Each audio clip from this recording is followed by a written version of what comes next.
أعوذ بالله من الشيطان الرجيم. بسم الله الرحمن الرحيم.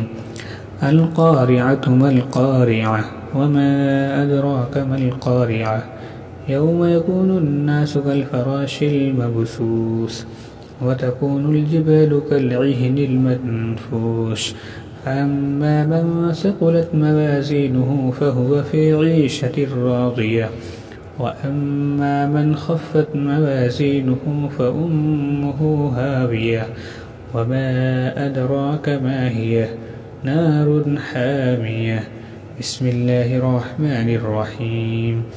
ألهاكم التكاثر حتى زرتم المقابر كلا سوف تعلمون ثم كلا سوف تعلمون كلا لو تعلمون علم اليقين لترون الجحيم ثم لترونها عين اليقين ثم لتسألن يومئذ عن النعيم.